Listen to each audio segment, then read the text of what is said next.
Good morning to all my friends and family, and welcome to this episode of Jim's 5am Club. What I'd love to do today is to go through a book, and the book that I've selected for this particular episode is an interesting one and is entitled How Not to Hate Your Husband After Kids.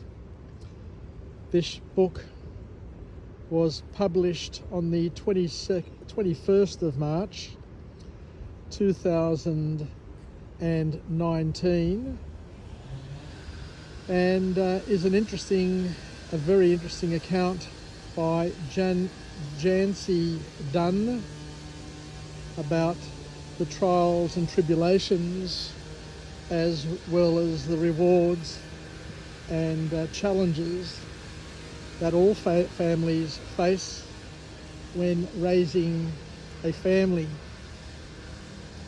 So let's get stuck into some of the key messages and the key learnings from this book and see how we can incorporate it into our inventory of skills, learning and wonderment, and hopefully be able to use it to advise others and ourselves and to learn a little bit more. So the first key message to come from this book is that resentment isn't random, it's built daily. The author Jancee doesn't dance around with it. Resentment doesn't appear from nowhere. It brews, it simmers, and eventually explodes when you're finding yourself doing everything again while your partner somehow doesn't even notice. What hits you hard is how the author lays out the tiny daily injustices that, left unchecked, turn into something much bigger. It makes you stop and think, what have I let pile up over the years and have left unattended? Because for anyone in a relationship, especially after kids, this lesson is absolute gold. It's important to try and track the build-up and talk with your partner before the build-up piles and boils over. The next key message, which is an absolute doozy as well, is that nagging doesn't work, even when it feels justified. You tend to notice that justified nagging 1,000 times in your head. If you just did it the first time, I wouldn't have to remind you. Jancee, she gets it. She was there too, like most other women in relationships, but she also unpacks how nagging doesn't solve anything. It just creates more distance. What made and what makes this lesson unshakable is how she combined real-life therapy sessions with honest and brutal self-reflection. And sooner or later you'll see it in your own patterns. The reminder, don't talk at your partner. Talk with them. Find new ways to ask for help that don't carry the sting, the ugly sting of blame. We look at the division of labour, which shouldn't be assumed, it must be named. Jancee breaks down the invisible workload that women tend to carry and carry and carry, not just the physical chores, but the mental to-do list that never shuts off and never shuts up.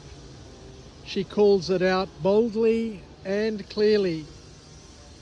And this chapter in this book feels like someone finally walked into one's brain and said, "No, you are not crazy. This is a thing, it is real, and it causes grief."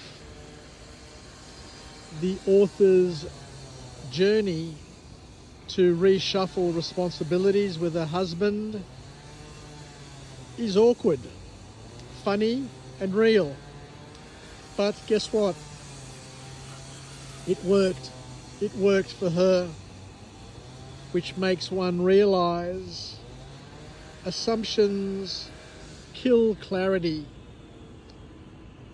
Talk about who does what and write it down if you must. The author goes on to talk about how couples counselling isn't a sign of failure. It's actually a power move. The way Jancee described her first steps into therapy with eye rolls, resistance, and raw honesty feels like listening to oneself. But her persistence is what leads to breakthroughs, and the breakthroughs can be big ones indeed. What she helps people understand is that therapy isn't just for crises. It's a place to untangle years of unspoken tension, faulty expectations, and bad communications habits. If something's off, seek help early is the key. Not because you're broken, but because you want to stay unbroken. Kids learn how to relate by watching you relate. This key message gives one a lump in their throat because the author Jancee realised her child was absorbing everything. How she fought, how she sighed, how she snapped, and her daughter wasn't just learning the ABCs, she was learning emotional habits and emotional bad habits at that. And that's when the realisation hits home. Every eye roll, every passive-aggressive comment, every unresolved fight, we're teaching something to somebody. The question is, what are we teaching our children?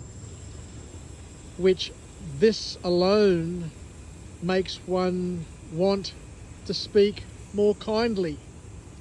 Even when we're tired, especially when one is tired. Humour isn't just survival, it's a strategy. And Jancee's storytelling is full of humour. And self-care isn't selfish, it's survival fuel. There's a part in the book where Jancee admits she thought asking for time to herself was selfish. She was always on, always managing, but burnout makes one bitter. That cracks something open to the reader. You can't pour from an empty cup, but mums often try anyway, and this book is a loud permission slip to rest, breathe, and claim space for yourself without apology. And it's important to understand that everybody is not alone. So thank you very much for joining me on this episode of Jim's 5am Club, where we covered some interesting and difficult ground on how not to hate your husband after kids. Quite a few lessons that I can take from this book, and I'm sure many other men can take as well. Take care and bye for now.